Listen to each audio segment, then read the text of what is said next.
ईश्वर के नाम एक पत्र। वह मकान जो पूरी घाटी का इकलौता मकान था, एक निचली पहाड़ी की चोटी पर स्थित था। इस ऊंचाई से नदी तथा पके हुए मकई के उस खेत को देखा जा सकता था जो फूलों से भरा था, जिनसे एक अच्छी फसल या पैदावार होने का भरोसा होता था। एकमात्र चीज जिसकी धरती को जरूरत थी वह थी या तो भारी बारिश या फिर कम से कम एक बौछार। उस पूरी सुबह लैंचो, जो अपने खेतों से भली भांति परिचित था, ने उत्तर पूर्व के आकाश को देखने के अतिरिक्त कोई और काम नहीं किया था। अरे महिला, अब सचमुच ही बारिश होने वाली है। उस महिला जो रात का भोजन तैयार कर रही थी ने उत्तर दिया, हाँ, यदि ईश्वर की इच्छा हुई तो। डिनर तैयार है, यह कहकर जब तक महिला ने उन सभी को नहीं बुलाया तब तक बंगे लड़के खेतों में काम कर रहे थे और छोटे घर के नजदीक खेल रहे थे। भोजन के दौरान ही, जैसा लैंचो ने भविष्यवाणी की थी, वर्षा की बड़ी बड़ी बूंदें गिरने लगी। उत्तर पूर्व दिशा में बड़े बड़े पहाड़ जैसे बादल आते दिखाई दिए। हवा ताजी तथा सुहानी थी। वह आदमी बाहर गया और किसी और काम के लिए नहीं, बल्कि सिर्फ इसलिए ताकि वह अपने शरीर पर गिरती वर्षा का आनंद अनुभव कर सके। और जब वह लौटा तो उसने अचानक कहा, यह आकाश से गिरती हुई वर्षा की बूंदें नहीं हैं, यह तो नए सिक्के हैं। बड़ी बड़ी बूंदें 10-10 सेंट के सिक्के हैं और छोटी बूंदें 5-5 सेंट के सिक्के हैं। संतोषपूर्ण भाव सहित उसने पकी मकई के खेत को देखा जो फूलों से भरा था और वर्षा की चादर से ढका था। लेकिन अचानक तेज हवा बहने लगी और वर्षा के साथ बड़े बड़े ओले गिरने लगे। यह सचमुच ही चांदी के नए सिक्कों जैसे लग रहे थे। वर्षा में भीगने हुए लड़के उन बर्फीले सिक्कों को उठाने बाहर भागे। अब मौसम सचमुच खराब होता जा रहा है, लैंचो ने दुखी होते हुए कहा। मुझे आशा है कि यह शीघ्र ही समाप्त हो जाएगा, किंतु यह बारिश और तूफान शीघ्र समाप्त नहीं हुआ। 1 घंटे तक ओले बरसते रहे। घर के ऊपर, बाग में, पहाड़ी की ढलान पर, मकई के खेतों में और पूरी घाटी पर खेत सफेद हो गया मानो नमक से ढका हो। पेड़ों पर एक भी पत्ता शेष न रहा।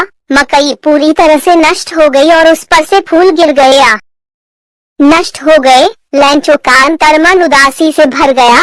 जब तूफान गुजर चुका था तब अपने खेतों के बीच खंगे हुए उसने अपने बेटों से कहा, एक टिड्डी दल भी इससे कहीं ज्यादा छोड़ जाता। ओले तो कुछ भी बाकी नहीं छोड़ गए। इस वर्ष हमारे पास मकई बिल्कुल नहीं होगी। वह एक दुख भरी रात थी। हमारा सारा कार्य बेकार गया। कोई नहीं है जो हमारी सहायता कर सके। इस वर्ष हम सब भूखे रहेंगे। परंतु उन सभी के दिल में, जो घाटी के बीच बने उस सुनसान घर में रहते थे, एकमात्र आशा अभी थी, ईश्वर से मदद की। इतना दुखी या परेशान मत हो। यद्यपि ऐसा लगता है कि सब नष्ट हो गया है, याद रखो, भूख से कोई नहीं मरता।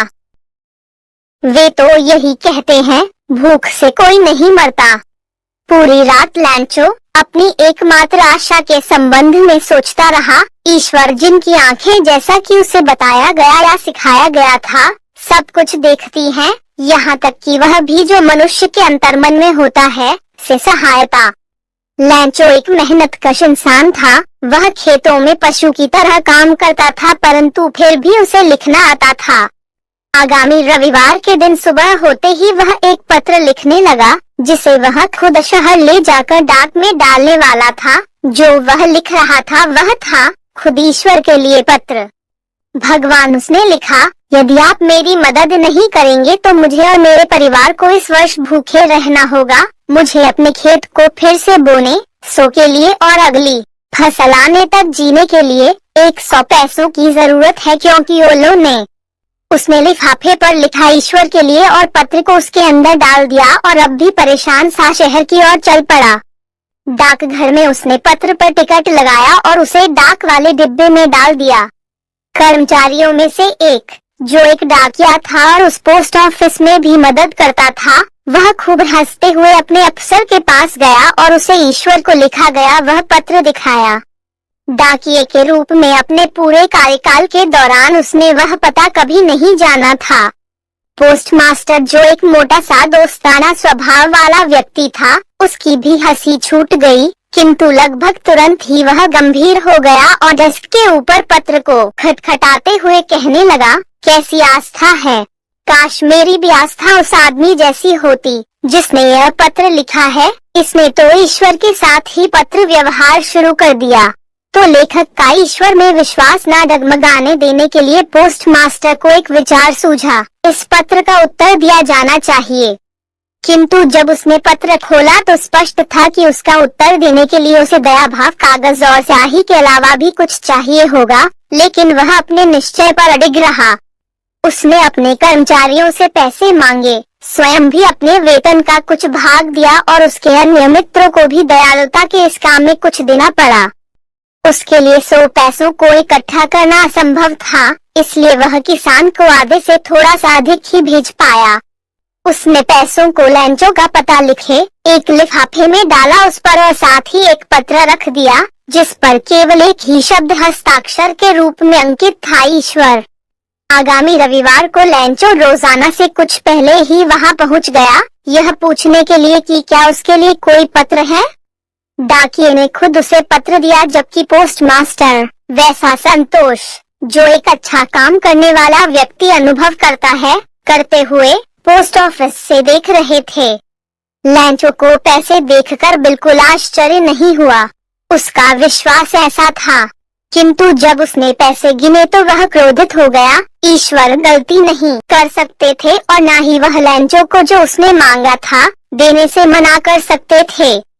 तुरंत ही कागज और स्याही मांगने के लिए लैंचो खिड़की पर गया, फिर पब्लिक के लिए रखी हुई मेज पर अपनी भौहों पर बल देते हुए, जो अपने विचारों को व्यक्त करने के प्रयास में पड़ रहे थे, उसने लिखना शुरू किया। जब उसने लिखना समाप्त कर लिया तो वह टिकट खरीदने खिड़की पर गया, जिसे उसने अपनी जीभ से गीला किया और फिर मुट्ठी से घूंसा मारकर लिफाफे पर चिपका दिया। जैसे ही पत्र डाक के डिब्बे में गिरा, पोस्ट मास्टर उसे खोलने के लिए चल दिए।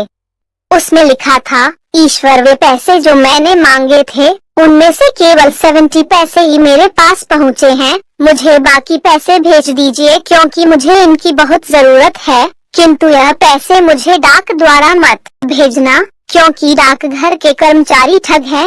लैंचो।